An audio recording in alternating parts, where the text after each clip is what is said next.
দর্শক বন্ধুরা, চাইনিজ মার্কেটে রেডমি নোট 14 সিরিজ লঞ্চ হচ্ছে।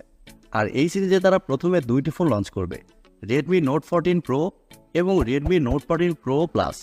Already Redmi note 14 pro plus এই ফোনটির আনবক্সিং ভিডিও লিক হয়েছে এবং কিছু স্পেসিফিকেশনও জানা গিয়েছে। আজকের ভিডিওতে এই ফোনটির আনবক্সিং ভিডিও শেয়ার করব এবং এই ফোনটির স্পেসিফিকেশনও শেয়ার করব।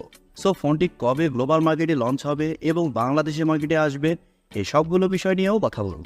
তাই পুরো ভিডিওটি অবশ্যই দেখবেন, আর ভিডিওটি ভালো লাগলে ভিডিওতে একটি লাইক দিবেন। প্রথমে যদি আমরা রেডমি নোট 14 প্রো প্লাস এই ফোনটির ডিজাইন নিয়ে কথা বলি, তাহলে এই ফোনটির ডিজাইন অনেক আকর্ষণীয় করা হয়েছে। আপনারা স্ক্রিনে দেখতেই পাচ্ছেন ফোনটির ব্যাক সাইডে থাকছে গ্লাস এবং ফ্রেমে থাকছে অ্যালুমিনিয়াম। পাশাপাশি ব্যাক সাইডে থাকছে 3টি ক্যামেরা এবং একেবারে নিচের দিকে থাকছে রেডমির ব্র্যান্ডিং। এছাড়াও এই ফোনটিতে সব ধরনের পোর্টস অ্যান্ড বাটন পেয়ে যাচ্ছেন।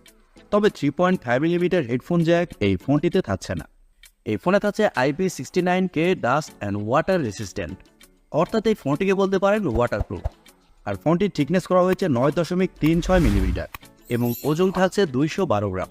সো সব কিছু মিলে এই ফোনটির ডিজাইন ল্যাঙ্গুয়েজ আপনাদের কাছে কেমন লেগেছে কমেন্ট করে আপনাদের মূল্যবান মতামত অবশ্যই জানাবেন। ফোনটির ডিসপ্লে নিয়ে কথা বলতে গেলে এই ফোনে থাকছে 6.67 ইঞ্চির একটি অ্যামোলেড কার্ভ ডিসপ্লে, যার রেজুলেশন হিসেবে থাকছে 1.5K। আর ডিসপ্লেতে আরও থাকছে কর্নিং গরিলা গ্লাস ভেক্টাস 2 এর প্রোটেকশন। আর মেবি ডিসপ্লেতে 144 হার্টজের রিফ্রেশ রেটও দেখতে পাবেন।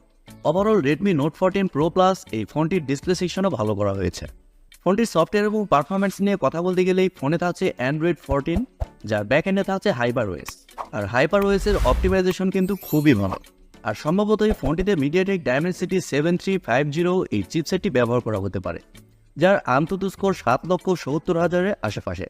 সো বুঝতেই পারছেন এই ফোনটির পারফরমেন্সও যথেষ্ট ভালো হবে। যে কোনো হাই লেভেলের গেমস এই ফোনটিতে আপনারা ইজিলি প্লে করতে পারবেন। এছাড়াও মাল্টিটাস্কিং সহ ভিডিও এডিটিংয়ের মতো কাজগুলোও খুবই স্মুথলি করতে পারবেন।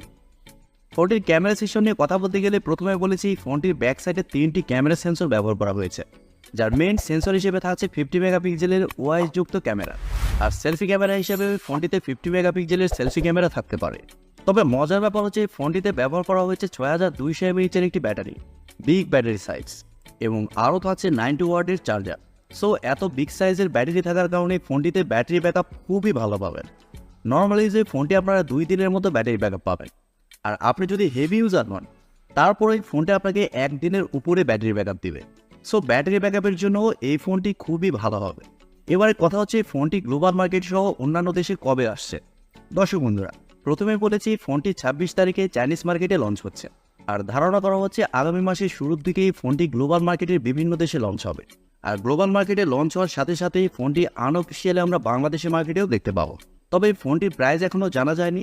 ধারণা করা হচ্ছে বাংলাদেশ প্রায় 40,000 টাকার মধ্যেই এই ফোনটি পাওয়া যাবে। So Redmi note 14 pro plus এই ফোনটি আপনাদের কাছে কেমন লেগেছে কমেন্ট করে অবশ্যই জানাবেন।